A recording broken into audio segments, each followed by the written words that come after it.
Howdy, this is Mackenzie Franklin from SideGame LLC here in Colorado Springs, Colorado. In this video, we're going to be taking a look at the 2022 Golden Geek nominations for Board Game Geek. If you're watching live or watching later, I want you to let me know down in the comments below if you participated in these award nominations or these votes for the actual winners, and if you have any differences in opinions on my votes here. If you haven't subscribed to the channel already, please make sure that you do. It is the best way to help us grow. And for those of you already subscribed, thank you so much for the continuous support. Let's take a look at the nominees for the Golden Geek Awards for 2022 and put in our votes together.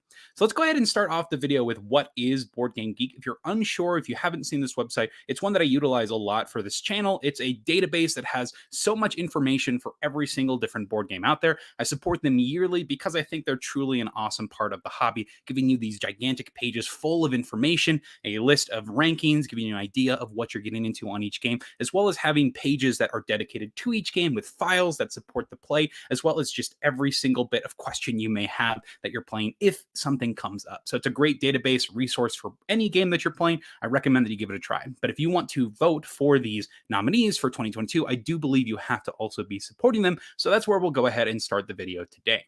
And as you're watching, let me know any comments, what you think about these games, and let's do this process together. Let's start off with the nominations tab. It looks something like this. You're going to have the category at the top, and then you'll have all of the different games at the bottom here. So we'll start off with the category two-player game. This is a pretty big blind spot for me because I don't normally play a lot of two-player games. My game group sizes generally range from anywhere from like 3 to 12 whenever I am playing games. So that's something to be aware of. And if I am playing two-player games, it's usually with just my wife because, once again, those group sizes are so big. And we don't ever really play competitive games together. It's mostly cooperative.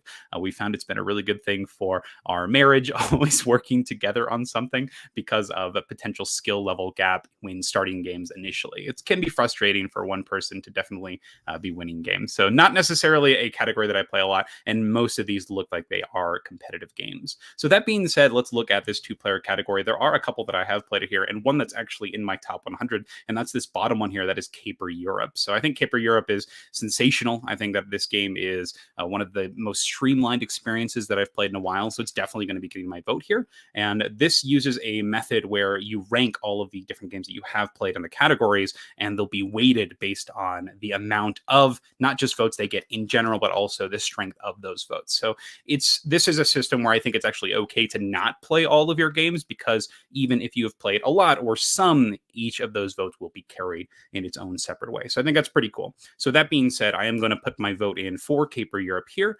It's the best one that I've played. And honestly, I don't even think that I'm going to put a vote on Wingspan Asia. I think it's a fine mode. I think that it's okay.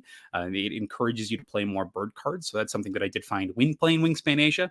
But overall, it's not one that I think I'm going to return to as much as a two-player game. So I don't even think I'm going to put it in the rankings there. And then Undaunted, I have played Undaunted before as well. This one is not one that I'm returning to as well. It reminds me of a more complicated war chest. It's a deck building game where you have a larger setup when it comes to the scenario design, but with that same gameplay loop of getting units to go into your deck to reactivate these same types of cards, and then having that flustered with Fog of Wars.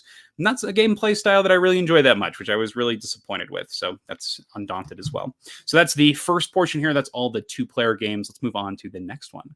Next, we have the artwork and presentation. These are all of the games that not just have amazing artwork, but also when you set them up and they're ready to go, the table presence is amazing. So one that definitely shoots to my mind right away is down there. It's Blood on the Clocktower. This is one of my favorite presentations of games. This is one that I run a lot. We're actually playing some today. I have a big Clocktower day planned, and this has a gigantic book that you bring out, and then it also has these this atmospheric presence with the way that the grimoire is held. It's functional in the way that it works, as you have pieces that stick on this felt background as you're placing them down. It's awesome. It's functional and awesome, and I think that's a big thing. That being said, there's a lot of contenders for this one. You have Foundations of Rome here, which is also just stunning with the way that it works. It's this gigantic production with these huge building miniatures, but they're also extremely functional as they work perfectly on the board. You can tell which is which players, and then it builds this amazing city by the time you're finished. So that's pretty amazing. Weather Machine has the best artwork, I think, out of every game that came out last year.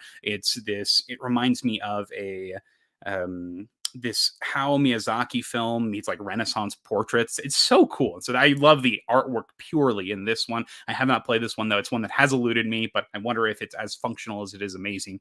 Wonderland's War also, I like the artwork style in that. I don't think it's as present as much as I'd like it to be. It's not as dynamic as a lot of the other artworks that you see in games because the focus is on the locations, not as much as the characters, as well as the cards that you're pulling constantly have this blank background a lot of the times with just repeats of the components and symbology in the game as opposed to featuring the artwork. So I don't know if that one's going to be super high up either. Merchants of the Dark Road is also lovely. The color palette is also very dark though, so that's one that it feels like it could shine a bit more, but unfortunately I don't think that's going to be the one that highlights as much. John Company is also stunning as the pieces are detailed, interesting, and unique. They're scattered around this gigantic board that's well organized and laid out, which helps you learn, teach, and facilitate the game. So I really appreciate that. Flamecraft, I think, is similar to Wonderland's War, where the cards are very cute, the dragons are adorable, but the way that the game is actually laid out, you have this giant town in front of you, and the game board itself isn't that interesting, actually. So the cards and the dragons are cool, but that middle section is not that interesting, actually. And that's like the biggest portion of the game, which is a little frustrating. Endless Winter Paleo Americans is also extremely pretty. I think everything in that game is really pretty, as the Miko has put his artwork on everything, the components and the tiles. Return to Dark Tower is also awesome. You have this gigantic tower. This is another one that I have not played yet. Friend has it. Looking forward to trying that one. My Father's Work is honestly not that great. The components are cool, but the game itself is played on this board that is a book, and as you flip it out, you'll have this giant page of just like these super basic generic worker placement spots with really generic looking iconography, and that's what you're looking at mostly. So unfortunately not great. And I also was not a big fan of the narration, as it stopped and halted the entire experience. Heat, I think the cards in Heat are cool, but the boards look a little bland because they're just big open areas. They're racetracks, so it makes sense, but I think that there's a lot of empty space and it's not as exciting as I'd like. Everdell is also excellent. I love the different animal critters, the two new expansions. One's a bit creepy going into Nightweave and the different characters there, and then the other one is this train where everybody's coming in. You have these mini objectives, so I like that. I think that's a great presence, and the fact that it slots in nicely to the right side of the board makes it feel like this world was just meant to happen. So I like that one a lot. Creature Comforts and Cora Quest. I like the concept of Cora Quest having somebody redraw children's artwork. And Creature Comfort, just a cute game in general. Have not played those. And then Carnegie is another one that also has eluded me. Want to give this one a try, but I heard a lot of mixed reviews on it, so not one that we actually got playing. And with all of these, for presentation wise, I think I'm actually going to give it to Foundations of Rome. I'm pretty dang impressed with it. The fact that it gets to be this gigantic miniatures game while still facilitating actual solid gameplay. And then I love the usability of Blood on the Clocktower and the fact that it has that presence when you pull it out. So that's going to go down there as well. I don't know why Weather Machine is here, but I am going to put it as 3. So Weather Machine is also just stunning as an art direction, and it's a game that's what originally enticed me to get it played. And number 4, I'm going to give to John Company's 2nd edition. As mentioned before, the fact that it has the board that actually facilitates gameplay while also being stunning, having this, it reminds me like you're in a what are they called? Political cartoon. It feels like I'm playing inside of a political cartoon. It's so fascinating, but one that's definitely from another time. Next, I'm going to give to Endless Winter Paleo Americans, and followed by Wonderland's War. And then we'll go to Merchants of the Dark Road, Flamecraft, and Everdell will go 9. And I think I'm going to stop there. Yep, that's where I'm going to stop here. So I think Return to Dark Tower is fine.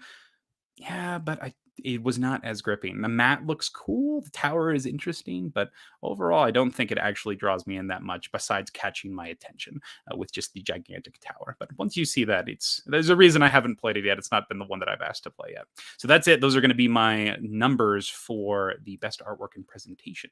Let's move on to the next game. And if you're watching live, let me know in the comments below. Do you agree with my picks? Do you disagree? What do you think of these? Where would you place things in? Do you have any comments in general about these different games? I'm super curious to hear what you think. Let's move on to the next game. This is Cooperative Game. I love cooperative games. As mentioned before, play a lot of these with my wife, play a lot of these with my friends, Fun and Ashley, and this is just a genre that I enjoy a lot. It's so much fun to work together to get something completed, and a lot of these games, let's take a look. Starting with Burn Cycle, I enjoy this one a lot. I actually have not played this one cooperatively because people have been pretty intimidated by playing it. I played it a lot solo, but I can't rate it as a cooperative game, and maybe that's why I shouldn't put it on here, because it's got this module where you have like a third person Oh, thank you very much. I appreciate it, Padre. Yes, impressed the number of games I do play. I appreciate it. I try to get a lot done in here so I can actually have a valid opinion on these.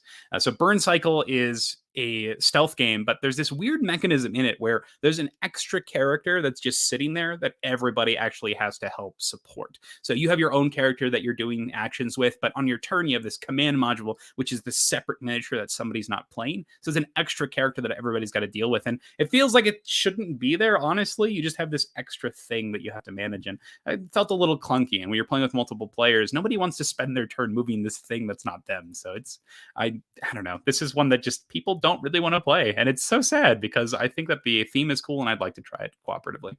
Next, we have Cora Quest. Talked about that earlier. Decorum. This one sounds interesting. A passive aggressive game of reorganizing an area. I don't know if I want that in my life. I'll be honest with you.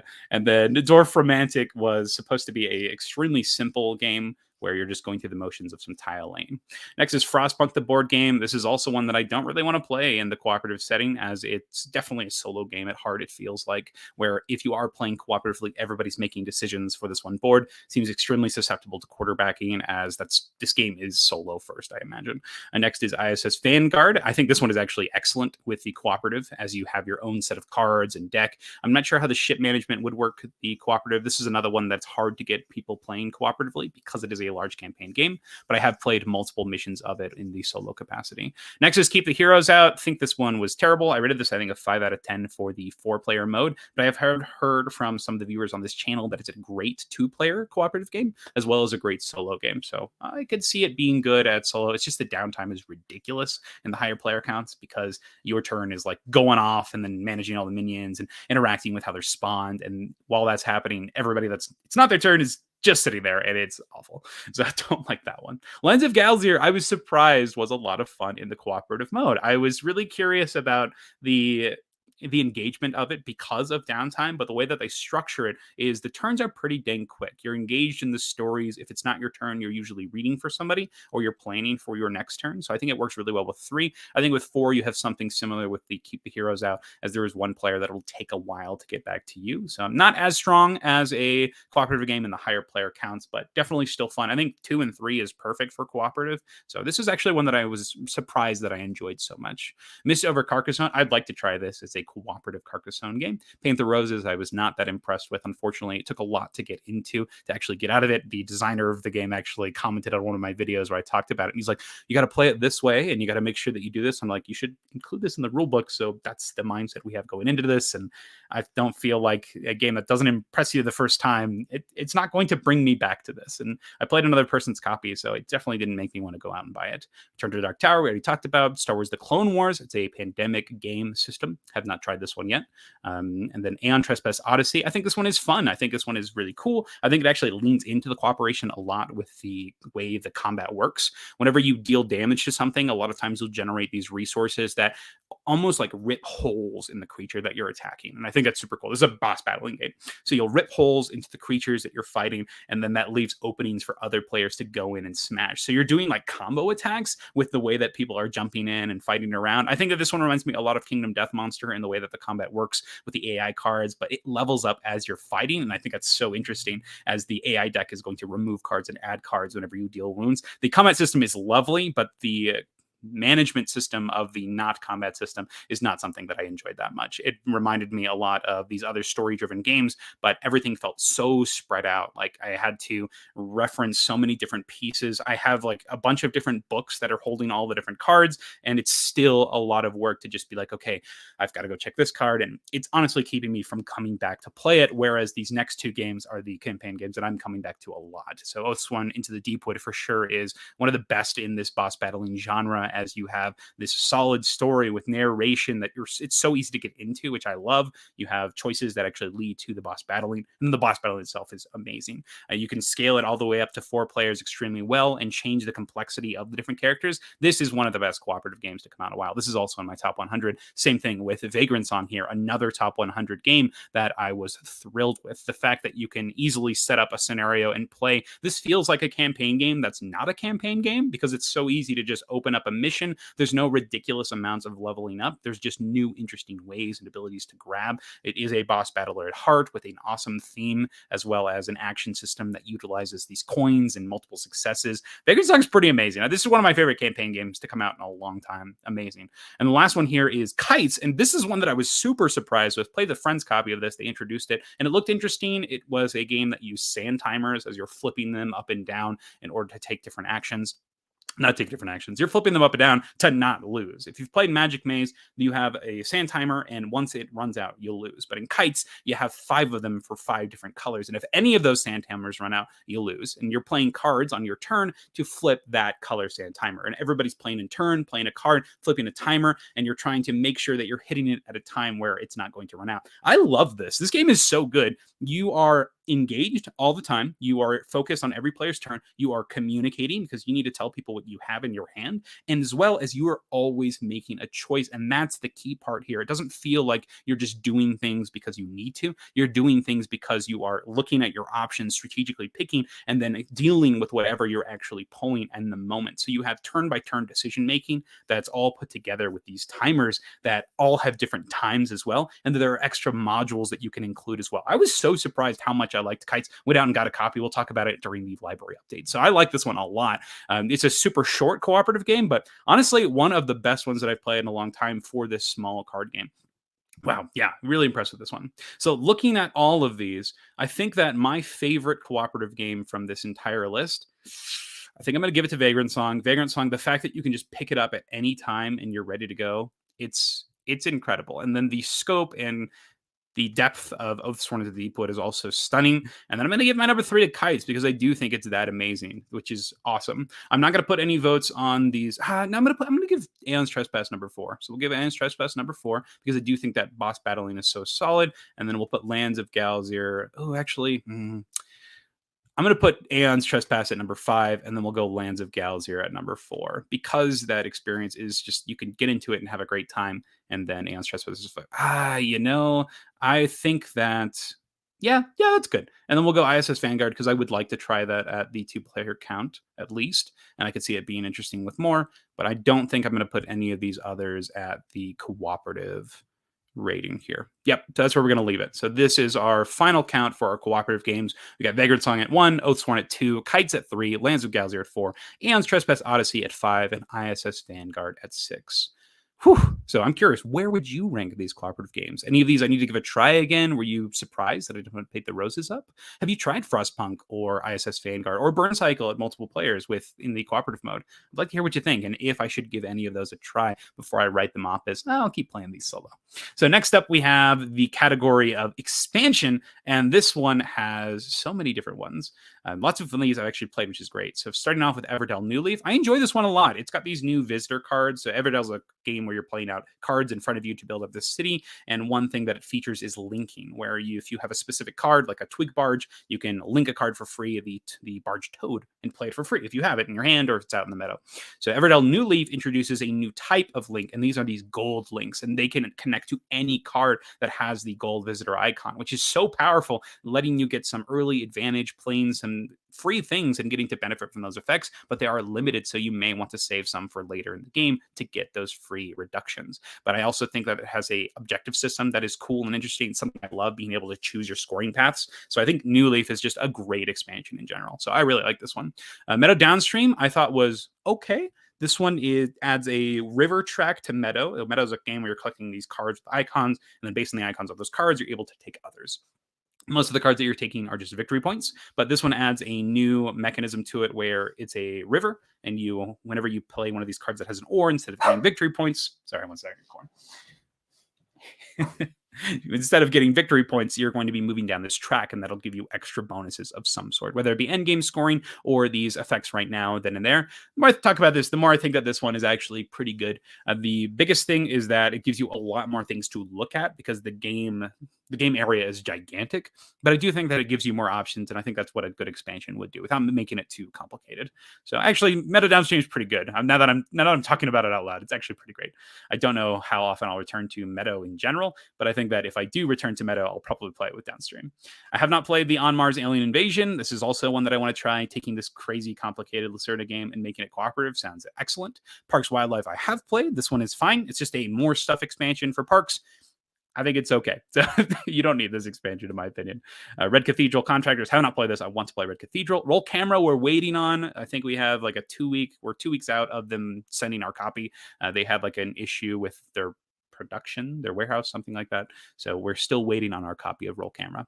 Next is Root the Marauders. This expansion is so interesting because it's half good, I think. I think that the actual mice, there's like these barbarian mice, they are excellent. So much fun to play as you go around and trample the board. You're trying to just exterminate everything. And you also have these hirelings that change up the player count. Approachability at the lower player count games, having these extra factions that you can interact with. But then the other one is the Iron Keepers, I think is what they're called, the Badgers, and I don't think they're great at all. I think they're convoluted, they're not very interesting, and they're extremely easy to stop. They remind me a lot of the Irie, where the person to your right could just look at your board and be like, you're doing that, right? Okay, I'll do this, and now your turn is butts. Like it sucks. It's the worst. Like you don't have a lot of agency, which stinks, and it's so easy for people to disrupt you. I think the only way you'll win is if you're playing the Keepers of Iron and the player to your left looks at you and is like, I don't really want to figure out what you're doing. The person to your right looks at you and is like, I don't really want to figure out what you're doing, and that'll give you the advantage. So it's such a mixed bag, but because of the strength of that faction of the barbarians, the mice, you should give this one a try. And I also think the hirelings are amazing. Next is Star Wars Outer Rim Unfinished Business. This is also just a more stuff expansion, but it's great because I think this game needed that. So Unfinished Business, excellent expansion. Wingspan Asia, this added a 2-player standalone mode as well as a 8-player one. Played the 2-player. I've played the game standard with the new cards, and I've also played the solo mode of this one. I don't really want to play the gigantic game as you're playing 2 games simultaneously. So have not even brought this out for that, but I think it adds just new cards, new takes on cards. I think there's some interesting concepts in here, and it's just more variety for Wingspan, which is great. And the fact it's a standalone package, that means that you can grab it, give it a try with 2 people. I think it's a cool way to play Wingspan, and I like this expansion. Dune Immortality and Dune Imperium Rise of Ix, though, are amazing expansions. So Rise of Ix is my favorite out of the 2, as you get new board spaces that are going to open up things, giving you new ways to spend your spice, as well as the shipping track, more interesting icons on the cards that you're putting into your deck, and then Immortality gives you new ways to score points, new ways to invest your resources into this research track, and more encouragement to actually go to yellow spaces, to go up specific tracks, or hold back. It gives you a lot more choices, which is crazy because they're starting in your deck, these choices with Immortality. But Rise of Ix, with the fact that you're getting just so many new options with the technology, with new types of battle units, I love both these expansions, but Rise of Ix is just a little bit higher for me. And then lastly, we have Viticulture World Cooperative Expansion. I love this expansion. This is my expansion of the year, so this is definitely going to be number 1. I was so surprised. This revitalized my love for Viticulture. This was like one of the first games we played, but after playing it for a while, we were like, this game's pretty sacky. And we didn't really enjoy it that much, as whoever got like the awesome visitor cards seemed to carry the game pretty consistently, like getting some extra workers early or just being able to have a consistent output of busted cards. It didn't feel great to play Viticulture for a long while, but cooperative turns that on its head, making you excited when you sack, because the game is pretty hard, because the game is super random in the way that the different cards can come out. And so it can be a tough challenge as you're trying to use your resources as best as possible. It encourages communication because you're able to swap your different resources and cards, but it takes that Viticulture theme, puts you in different areas of the world, and has you juggling the success of all of the players that are participating. So I've played all the different locations at this point, and I think that only one of them was a dud, which I think is pretty great for having an entire expansion that traverses the entire world. So I like Viticulture World a lot, and it's definitely going to be my favorite here. So that's my number 1 for sure, is Viticulture World. Number 2 is going to Ix. Number 3 is going to Immortality. Number 4, we're going to give to... I think for number 4, I'm going to give it to... I think honestly, we're going to give it to Outer Rim. So I think that that was a much anticipated expansion, and I think it definitely delivered. Number 5, I'm going to give to Everdell New Leaf because of the strength of all of the content. Number 6, I'm going to give to Marauders because of the strength of half of the content, but because that half is so good, we're going to put it there. And then number 7, we're going to give to... just thinking about it, honestly, Meadow Downstream. It's a pretty strong expansion. And then 8 we'll give to Wingspan Asia. And then 9 we'll give to Parks Wildlife. Okay, I think that all these are fine expansions. I think that some of them are definitely finer than others. So that's our final ratings here. Viticulture World Cooperative Expansion, Dude Imperium Rise of Ix, Dude Imperium Immortality, Star Wars Outer Rim, Unfinished Business, Everdell New Leaf, Root the Marauder Expansion, Meadow Downstream, Wingspan Asia, and Parks Wildlife. Next up, we'll move on to our category for the innovative game of the year. And for this, I looked at this a little bit before. I think it has to do something that is unique and fresh. The game itself, I don't know, has to be the greatest game in the world. You'll see in a second here, as there's a game that I'm going to put on this list that I don't think is incredible after like the first or second play. So first off, let's start with Dead Reckoning. I think that this one's fine. We've seen a lot of these systems before, so I'm not even going to put on the innovative. Deal with the Devil. I have not played this one. I hear that it's really prohibitive on the player count, and honestly, not a great experience if you do manage to get that player count. Heat Pedal to the Metal. I think that it's fine. I think that it borrows a lot of mechanisms, though, from existing games like Flamme Rouge. ISS Vanguard, I think that it is actually pretty innovative with the book management system. So this is one that we are going to put on the list. John Company Second Edition. This one is so funky and weird that I am going to put it on here. It reminds me of a game I've not played ever. Kind of the same feeling that I got when I played Yellow and Yangtze or Tigers and Euphrates for the first time, where I was just like, what am I doing? You had to wrap your head around how the system works. So John Company is definitely getting on here just because of the way that it introduces new mechanisms that are so obtuse and strange. Such a cool one. Want to try Mind Bug ASAP. It sounds awesome with having a mind control, a change of heart in your hand at all times. My Father's Work. Didn't think this one was particularly innovative at all. Planet Unknown, it has the Lazy Susan, but I feel like we've seen most of those mechanisms before. The fact that they put it all in one package, though, is great, but not particularly innovative in my opinion. Return to Dark Tower, it looked fine. I have not played this one, and once again, it's in that realm of I don't really know if I'm going to grab to play that one. Turing Machine is one that has eluded me for a long time. Looks interesting, puzzle solving game. It looks like it would be primarily an excellent solo experience, but have not tried this one yet. It's been out of stock whenever I've gone to fill carts recently. Blood on the Clocktower has some innovative mechanisms in the social deduction category with the poison and drunk mechanisms with the integral role that the storyteller is playing. So I think that this one is part of that innovative category. Same thing with Cat in the Box Deluxe Edition. The fact that you are declaring your suits as you're playing them, making your entire gameplay experience fluid to how you want to play cards for this area control piece. Also innovative game. But this is the one that I was alluding to where I don't think the game is that good after like your initial play, but overall Cat in the Box is definitely innovative. So we got Clocktower, Cat in the Box, John Company, and ISS Vanguard. So out of all these, for the most innovative, just feeling like it's a brand new game, I'm going to go with John Company as my most innovative. And then second, I'm going to go with Clocktower because of that experience of the choice, the way that things are being messed with on the fly, not necessarily messed with, but balance and how integral that storyteller position is. I love playing this game and I also like storytelling it. And the fact that you can never really trust anything and having to lean into the deduction portion to see how the different abilities work. It's such a fascinating experience. And I think that's what makes this one stand out as an innovative one. And then number three, I think that we're going to go with Cat in the Box. I love that concept of it. I just wish that what you were doing with the changing your tricks as you're playing them was different because you do get into some repetitive patterns. And then lastly, I'm going to give to ISS Vanguard. I think that the ship management system is so fun and so interesting. So these are my four different ones here. We've got John Company Second Edition, Blood on the Clocktower, Cat in the Box Deluxe Edition, and ISS Vanguard. Let me rephrase that with ISS Vanguard. It's not so fun and so interesting. It's interesting and innovative. There are times where it's like, oh gosh, this feels like I'm just reading a rule book a bunch of time. I want to clarify that because there are portions where you're like managing your production lines, which I think is cool as you have them moving around in your book. You have some that are like in med bays. There's a lot of cool stuff happening in the book, but there's also a lot of upkeep and management, which is what stops me from bringing this one out as much as things like Vagrant Song or Oathsworn. So definitely want to clarify that before I move up to this next piece. So that's our list here for the innovative games. Thank you. Next up, we go to the innovative, light game of the year. So now it's time for the light game of the year. So these are the game of the year categories. I love the way that they do it here with three separate game of the year categories, light, medium, and a heavy. So let's take a look at the lights. Okay, starting off with Cat in the Box. Talk about this one. Don't think it'll be on this. Dwarf Romantic. Have not played this. Talk about this one as well. And this is also, it looks fine.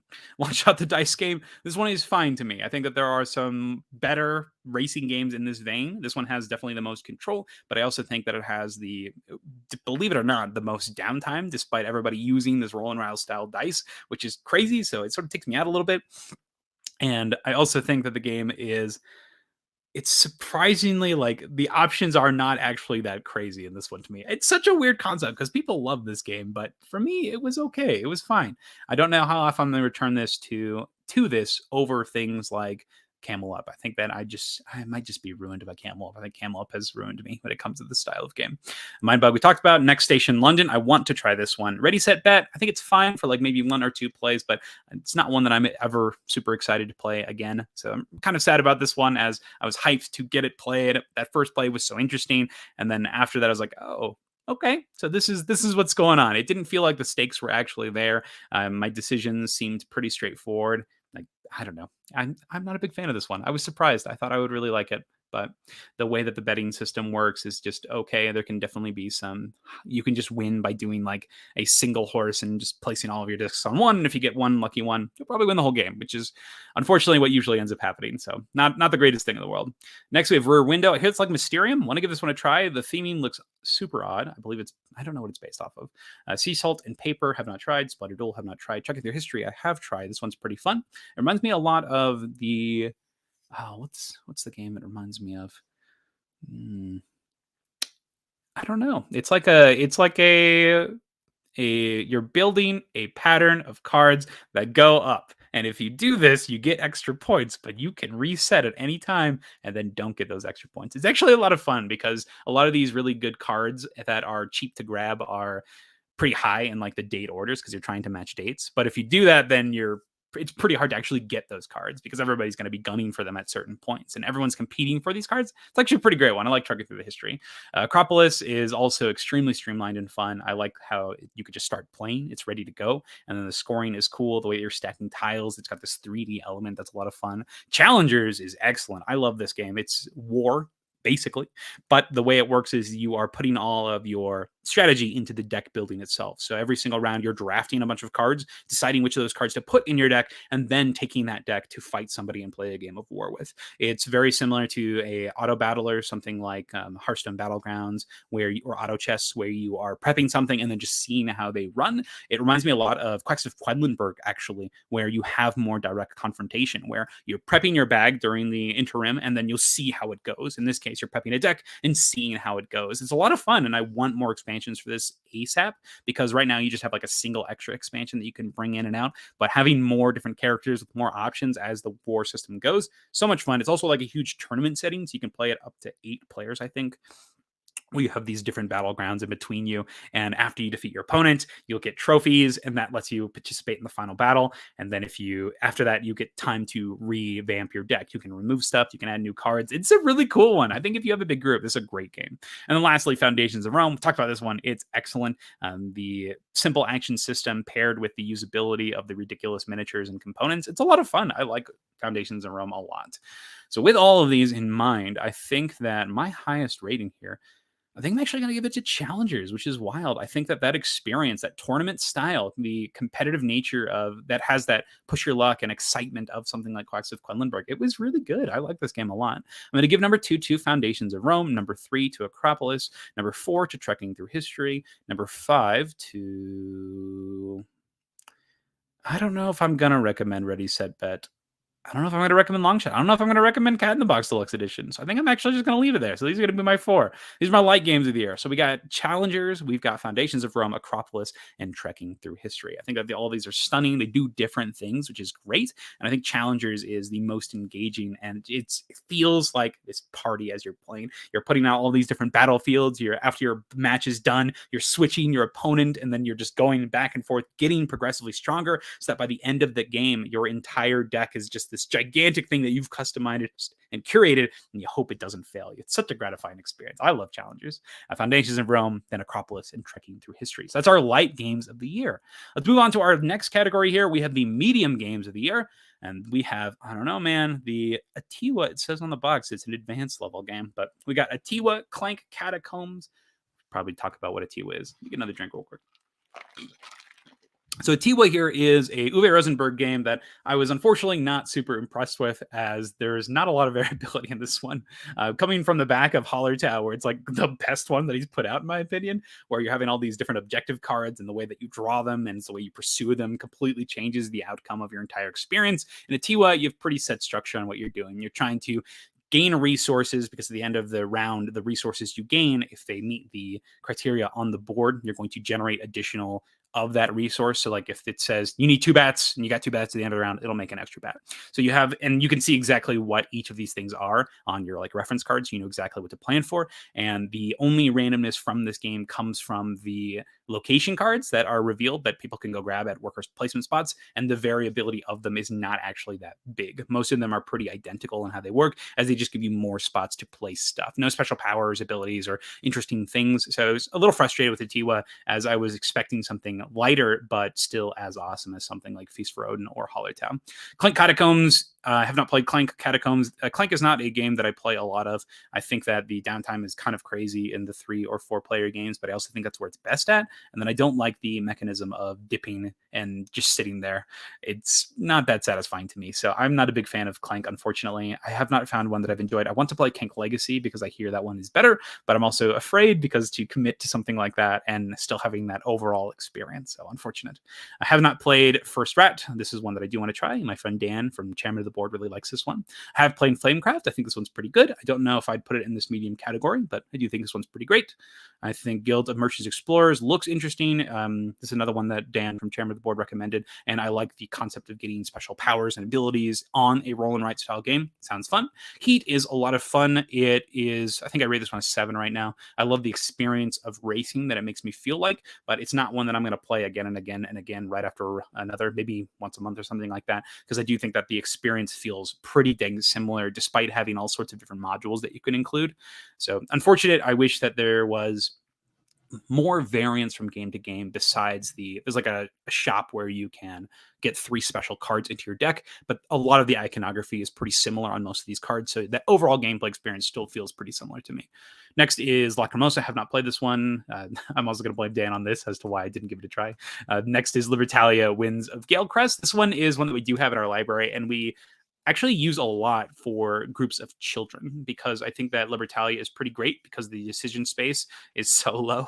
Because you're going to, at the start of each turn, everybody picks a single card, puts it face down, and reveals it, and then the game takes over as you'll put your cards in this area, and then going from left to right, you resolve the card. So you're not making a lot of decisions aside from your initial card, and most of your cards will tell you exactly what to do. Like, hey, steal $2 from this person. You just do what the card says. And a lot of the times there's a pretty obvious play if there is a choice, like, hey, pick a treasure or do this thing. There's, you know which one you're going to grab. So this one works really well with kids, as they like that the pirate theme. They like the simple decision of taking treasure and stabbing each other and being able to just play a card and forget about it. It's great for attention spans like that, and I found it works really well with middle schoolers. Next is Mosaic Story of Civilization. This is a good one. I don't know if I'm going to rate this one super highly. The game is really long in the 3-player and below. In 4 and 5, it works really well. I think 5 player is the best player count for Mosaic. I think it's 5. Yes, it was 5. 5 players, the best player count, because there's so much competition for the different goals that are going on, and every single turn hurts because you want to do everything. You want to generate resources, you want to grab cards. So I like the competition that exists in the larger player counts, but not one that I'm going to return to in those lower player counts, because the game drags quite a bit as you're amassing ridiculous amounts of points and resources, and the timers just don't get hit as much, because the timers are either one of the deck what is it? The objectives, the goals are completely run out, or these decks have these like scoring cards in them, and if enough of those get revealed, the game's over. But one of the decks is just like a gigantic stack that just never gets gone through, so it takes forever for that scoring to happen. But the game itself is a lot of fun, as it's quick turns, you're always getting resources, and then you're spending these to take big actions, building wonders, building out these giant troops, maneuvering them, setting up for scoring. It's a lot of fun. I like this one. Blood on the Clocktower. This is my favorite, like, not my favorite game of all time, but it's up there. It's my favorite game from last year for sure. Blood on the Clocktower is incredible. I'm just going to mark this as 1 right now.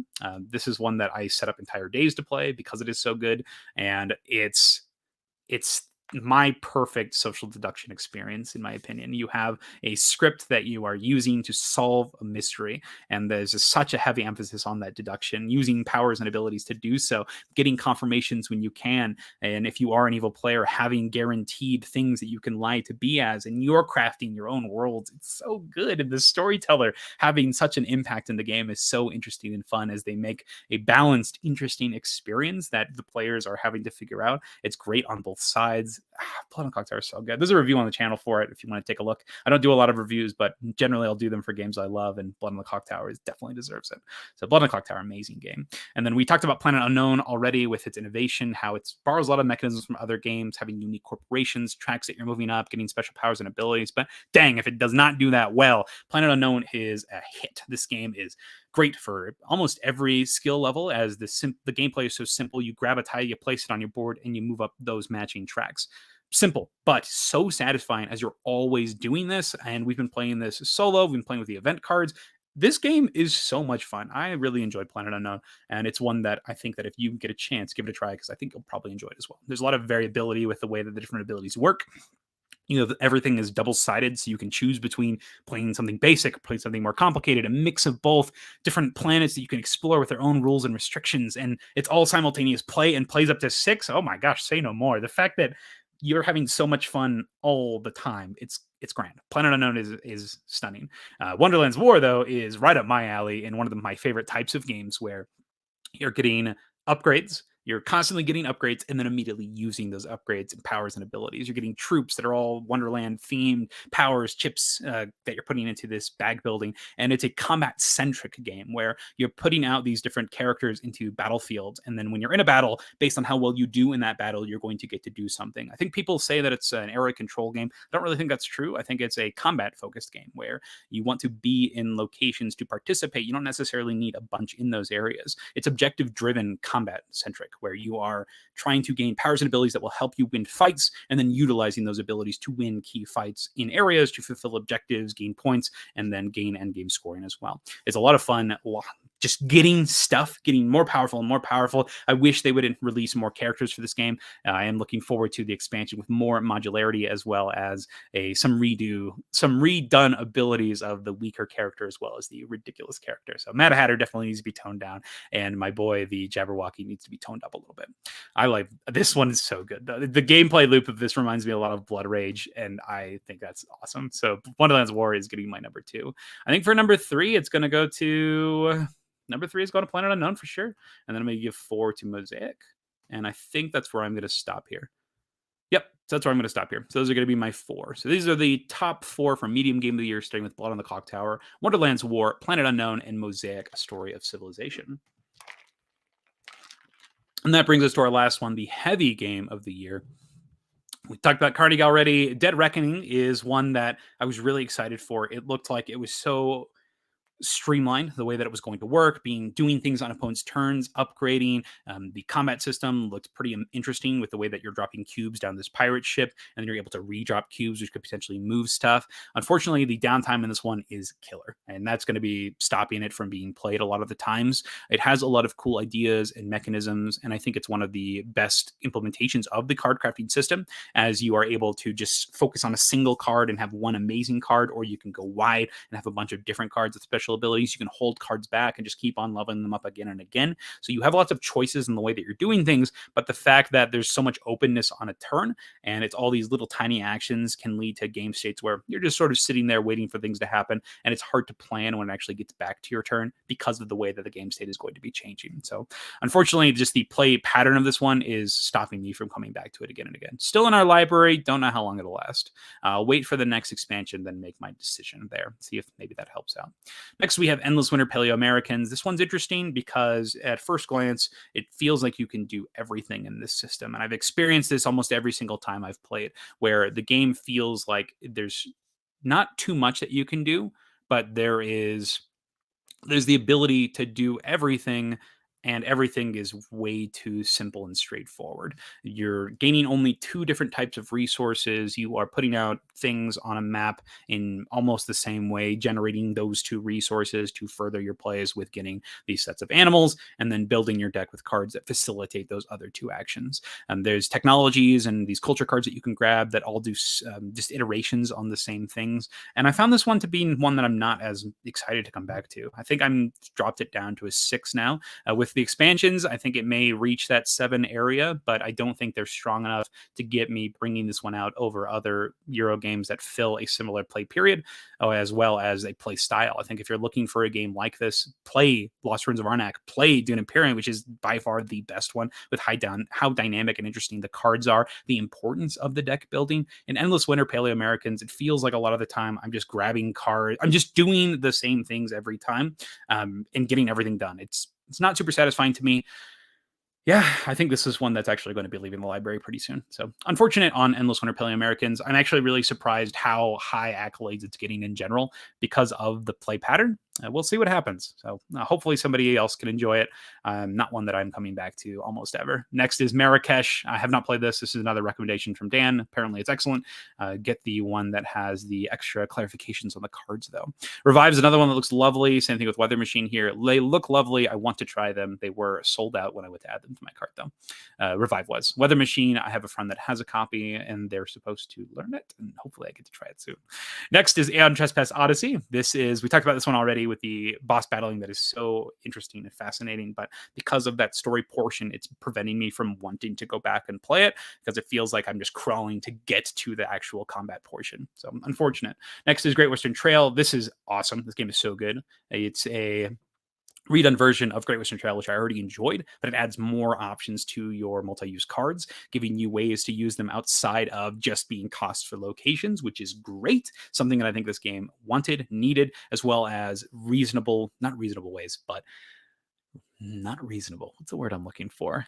Giving you ways to actually want to build up your hand to gigantic numbers because of the delivery system. There's more resources in the game. And so when you make deliveries, you're trying to build up to specific numbers to actually deliver to specific spots. Because if you use this additional resource of grain, you can allocate the deliveries that you've previously made to these different areas in the ports in a race, because there's actually first come, first serve on these sections. So you're trying to make sure your hand is cultivated in appropriate ways, which will actually have you exploring the different locations that are printed on the board, as well as that you are going to be placing with your build actions. So I was impressed with Great Western Trail. I think it's a great evolution of the system, and it makes me excited for the New Zealand version. We talked about John Company already. I think that this one is innovative and interesting. It is long, and it also is hella random. If you didn't know about John Company second edition, there's a phase at the beginning of the game at the beginning of the round, where you roll dice for each of your people in office.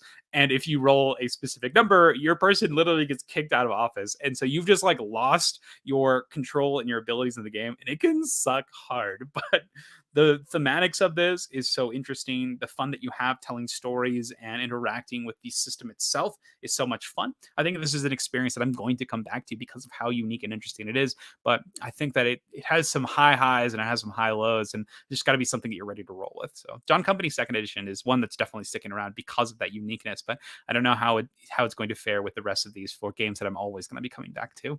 Toletum is super fun. This is one of those combo centric games where you're taking dice, you're dice drafting to gain resources that are on the die, as well as take actions that are on the opposite side of the die. So that's the number of actions you take. So you're always gaining stuff, taking actions, using the resources you're making to move around different boards, racing to specific spots, gaining tiles that you're going to be putting into this hand, and then when you complete them, you'll get bonus actions. This is a game that's just action after action after action. It's super fun. I really enjoy Toletum, and I think that the dice drafting is simplified but well done, and it's taken out some of this management and micromanagement that something like Tekkenu had, and has put it in a race game that has objective scoring similar to something like Terra Mystica, which I enjoy greatly. So Toletum has also been a big hit. Wayfarers of the South Tigris is one I've been enjoying a lot in the multiplayer setting. I love the race to the different cards, the interaction between the different players, and how you're going to cards and picking up certain things. You're racing to these scoring criteria on the space objectives. So much fun in multiplayer setting, but not one that I'm looking forward to playing in the solo at all. I even played a bunch of games of it in multiplayer because I was like, oh, I'm loving this. And then went back to solo, tried it. I was like, oh yeah, this isn't great. I stopped in the middle of it because I was like, ugh, this is not my thing. So one that I'm going to be asking to play in the multiplayer setting, but not as much in the solo. And it's so strange. This is one that not a lot of other people are enjoying that much. They find it pretty paralyzing because there are a lot of choices, but I find that the choices are pretty straightforward because most of them are just the similar iconography with giving you additional of the recurring resources and mechanisms in the game system. So I think that definitely reduces the paralysis when you look at it as a, okay, these all have that symbol. That one's clearly the best, but I can't do that. So it's got to be that one. So I think there's definitely ways that going through one play of this will definitely smooth out your future plays. And then lastly is Woodcraft. And this one is a banger. Woodcraft is one of the best ones that Delicious Games has put out recently. And it is a contract fulfillment game that allows you to do so much customization with the way that you're able to fulfill those contracts. And you have dice that you're splitting up, and then you have these dice that you're splitting up and then allocating to different contracts. You have special powers and abilities that you can choose to purchase for your areas. You have assistants that'll have their own special powers. And there's so many different ways to pursue victory in the game that I find it so satisfying. And that starts from turn one. So Woodcraft is killing it. I would like to play more of this ASAP. And the solo on this one is opposite of Wayfarers is killer. Yeah, K Smith, I'm sorry. I'm glad that you're enjoying it. What are things that you like about Endless Winter? Tell me in the comments now, and I'll make sure to highlight it here because I love getting these diverse opinions. So tell me what you love about Endless Winter, because for me, it's just missing. It's missing so much. So I'd love to hear what you love about it. So looking at the list here, we have, I'm going to give number one. Oh, Great Western Trail Argentina is so good. Do I give it to Argentina? Because Argentina's in my top 100. Argentina's there. Argentina is so good. It's either Argentina or it's Woodcraft. Toledo's pretty great too. I think I'll put Toledo at 3. So we're going Toledo at 3. We're going with it's a reprint. I'm gonna go Woodcraft at 1 because it has these brand new ideas, and it really did just knock me out. I thought it was amazing. And we're gonna give Wayfarers 4. I'm gonna give John Company 5, and then I think that's where I'm going to stop here. So, yep. Okay. Here we are. So we got Woodcraft at 1, Argentina at 2, Toledo at 3, Wayfarers at 4, and John Company at 5. All right. And then K Smith says, I guess I don't get games to the table as frequently, so replayability is less of an issue for me. Got it. Okay. All right. So it made a great first initial impression. That's great. I'm happy that it did. I'm happy you had a good time with it. For me, I definitely love to play it and get all the expansions played. And in particular, I think that if you're going to play this one, again, try some of those expansions. The expansions are definitely elevating in my experience. They give you ways to get different forms of passive income. One of the biggest things that I found that was pretty frustrating was you pretty much always had to put out huts in the first round. Otherwise, you were just going to get left behind, as you needed to get some resource income and resource generation. With the other expansions, though, they have animals that can give you resource generation. They have the cave paintings that have different resource generation on them. There are these little modules that give you alternative ways to add new cards to your deck with extra things, like the wolf cards that give you more specific immediate access to special bonuses and actions on the actions that you're going to be going towards. And generally, that's going to be the putting out tents in the first round. So I think that there are some fun expansions that you can put in there that also open up the early plays, which is excellent. But that being said, if you're not doing that and the other person's doing that, they'll probably outpace you. So we'll see what happens. Yeah, I'm curious. But K-Smith, tell me, I really do want to know what you like about Endless Winter. So I'll definitely make sure to highlight it here. So that's our 5. We've got Woodcraft, Argentina, Toledo, Wayfarers, and John Company. So those are our heavy games of the year. This brings us to the party game of the year. And my goodness, I'm just going to skip right to the chase here. Number 1 is going to Blood on the Clocktower to me, because we got parties for this one, and they are excellent. So Blood on the Clocktower still remains. Everything I said about medium game of the year, we're giving it to Blood on the Clocktower.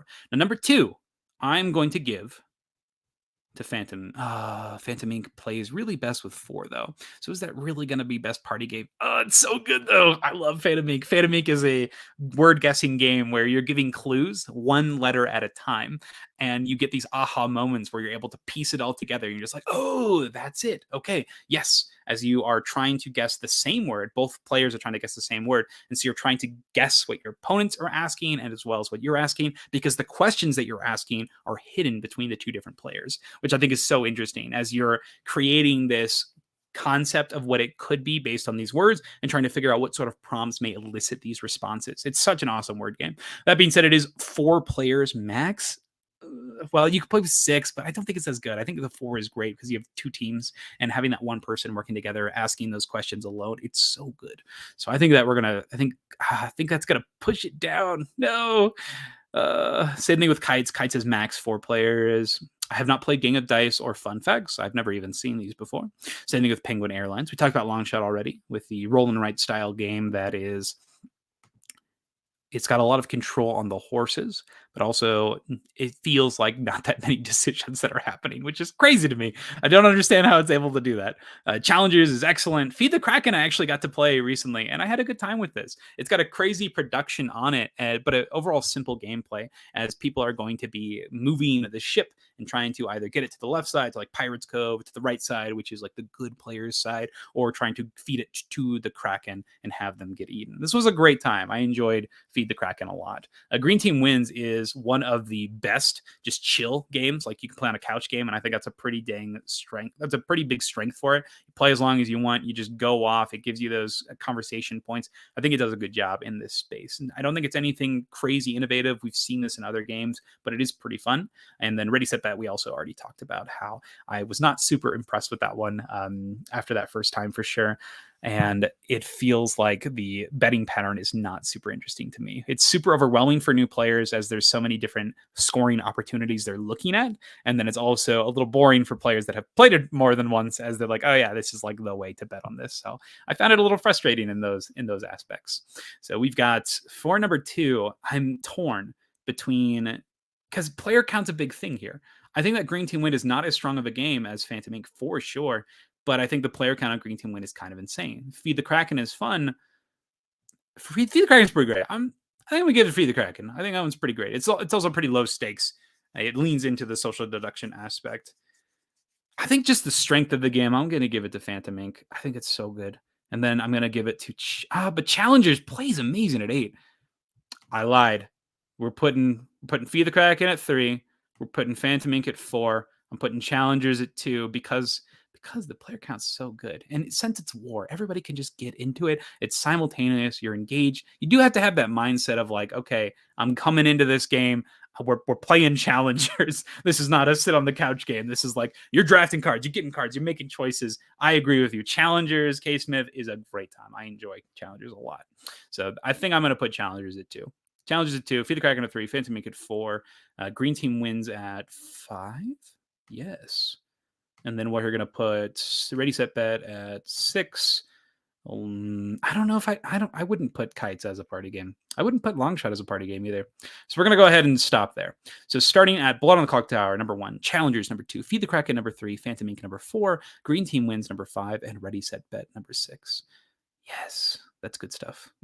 Yes, I'm excited. I'm just really thrilled. We're going to play Blood on the Clocktower today, and I built a script around the organ grinder, which is one of the new characters that was released. And the way the organ grinder works is when people are voting, no one gets to know how many votes get tallied on each person. And if the organ grinder can only die if they vote on themselves. So they close their eyes when the voting is happening. It sounds like it's going to be a heck of a time. I'm really excited to see how this group responds to it. I'm going to skip print and play category because I have not done this, and go straight to solo game. Looking at LF Null. Haven't played this one. I have not even heard of this one. Am I a bad solo gamer? I feel like I play solo games all the time. Next is Aquamarine. Also haven't heard of this one. Nemo's War Ultimate Edition. Played this. Sold this. So sad. Yeah, I'm not going to put this one very high. Nemo's War has this emergent storyline that I think is really interesting and cool, but the gameplay itself is not that satisfying to me. It feels like you are managing these different fires as well as just propelling towards an end game that you don't have much of a crazy amount of control towards. The skill check system isn't that interesting to me, and you're doing it often. I think it's just okay. I don't see myself ever returning to it, hence why I left. So unfortunate. Nemo's War Ultimate Edition gone. Siege of Valeria haven't played. Terry Machine we talked about. Aeon's Trespass Odyssey. This is going to go with my other comments about it, where I enjoy that fighting system so much, but the story is killing me. Nope, can't do it.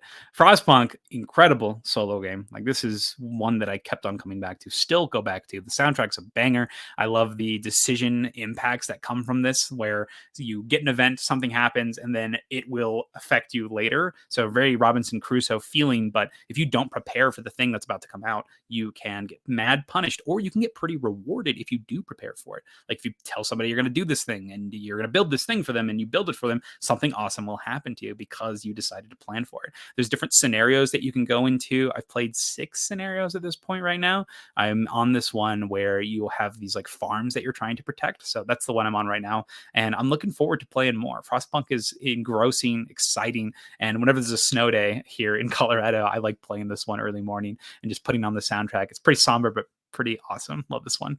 ISS Vanguard is an excellent solo game as well. We talked about the ship management system being a little bit of the detriment here, which is the one that keeps me from coming back. But that exploration on the planet is a lot of fun. I love the voice acting, the app integration of it works perfectly, but can't hold a candle to Paperback Adventures. This has become one of my new favorite games, period. It's a roguelike deck building word game where you are getting all of these little upgrades as you play, fighting bosses, this gauntlet, using your cards as these multi-purpose cards. And it reminds me a lot of something like Gloomhaven, where when you use a cool ability on a card, it's then gone. So you're trying to make the most of your hand while thinking about the different other symbols that they provide, the words that they can potentially create. Paperback Adventures is the best one on here for sure.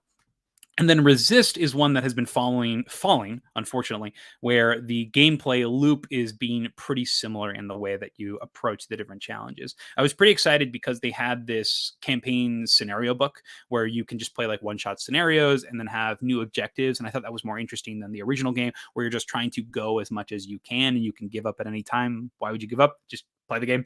But the objectives gave you something that you're pushing towards and gave you purpose to actually sacrificing your units. It's a deck building game where you have 2 different sides on each card. You have one that says, hey, you can do this minor effect, get an effect, and then it goes in your discard pile, or you can do this amazing effect, then it's removed. It reminded me a lot of Gloomhaven Paperback Adventures, where you're able to get this effect, do this thing, and then the card would get removed. So I thought that was really exciting, but the gameplay itself felt like I was going into a lot of the same repetitive patterns, where I was just I was picking the same cards in the initial draft because they worked well together, and there weren't a lot of big decisions I was making with that deck construction, as well as changing from mission to mission. It felt like those missions were all pretty identical in how they were going to end up, just a little bit different in how you were going to get there. So unfortunately, Resist fell a little bit for me. Good to see you, Emily. Thanks for joining us on the stream this morning. Happy Saturday.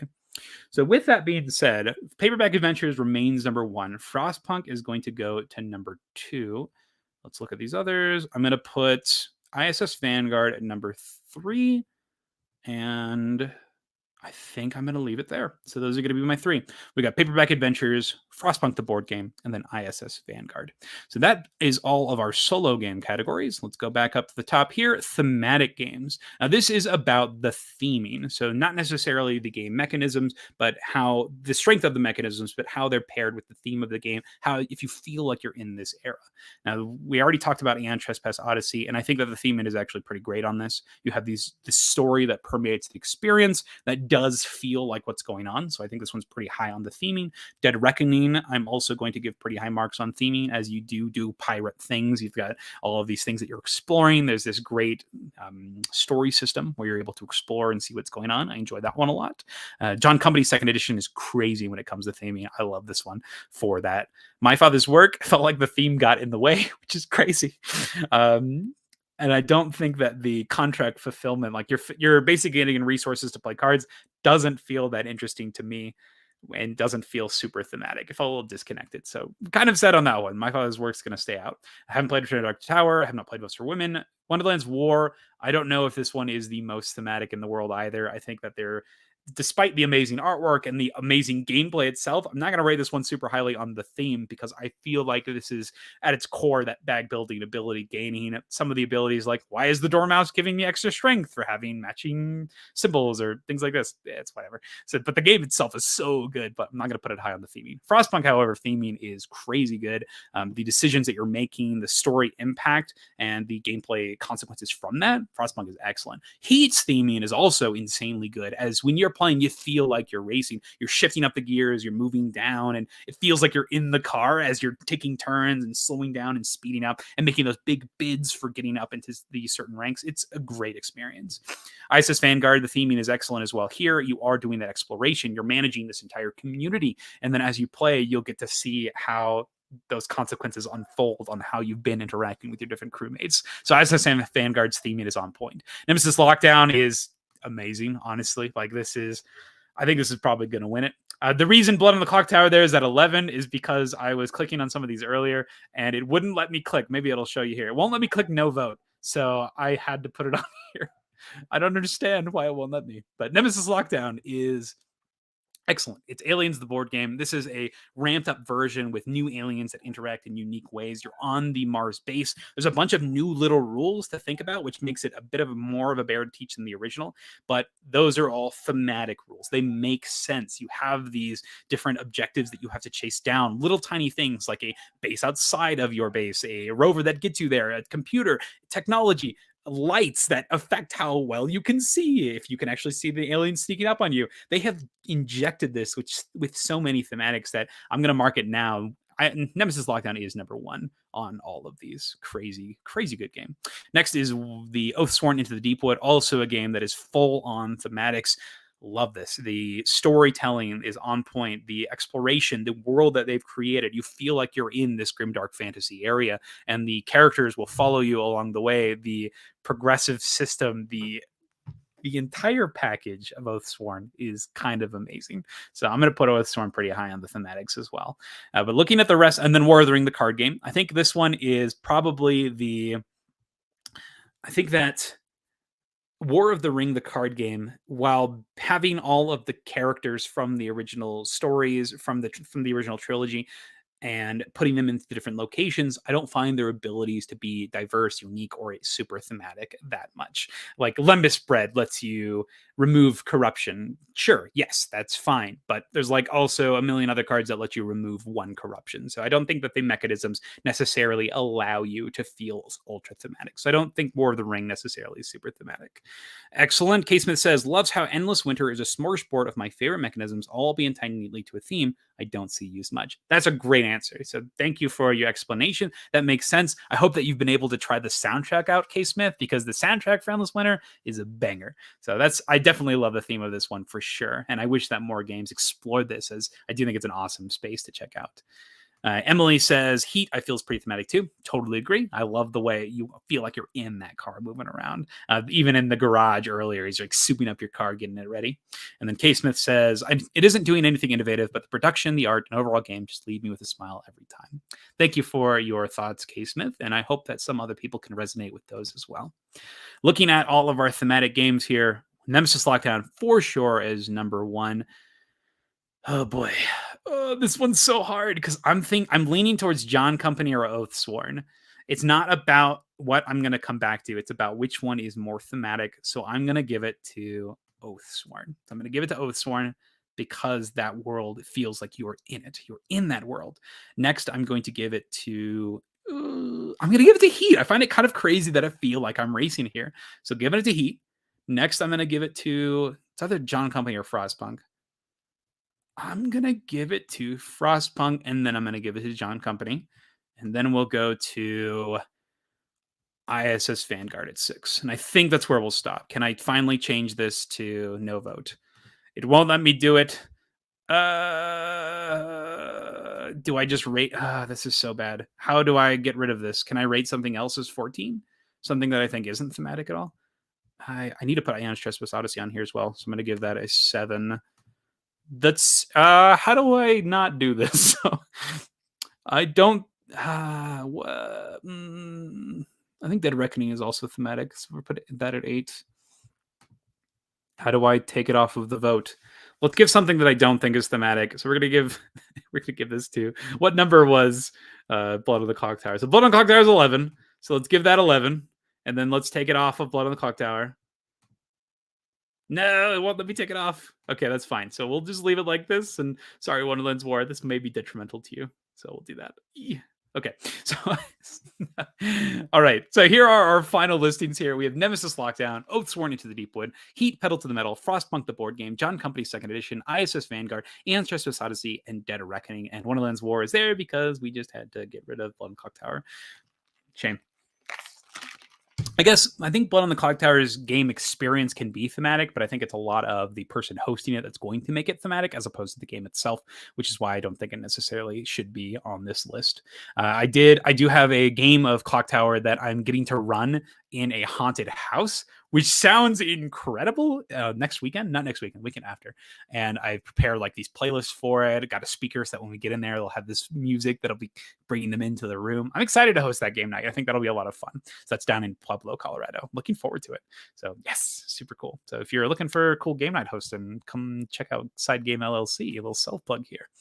Next, we have our war game. I'm gonna skip this one. Same with best podcast, and lastly is best board game app. I'm gonna skip all of these. I don't really engage with podcasts or apps or war games, so that's it. Those are all of the awards. So we have gone through everything. We've talked about all of the different categories, all of the different games. Overall, I feel like my favorite games from last year definitely got to shine there. We had opportunity to say Paperback Adventures. I was a little scared because in some of the other awards, like the Dice Tower Awards, Paperback Adventures wasn't even mentioned. So I was kind of terrified that it wasn't going to get onto the solo game here. But I'm glad that the community here appreciates it, understands it, sees that it's the best. It's so good. God, why is Paperback Adventures so good?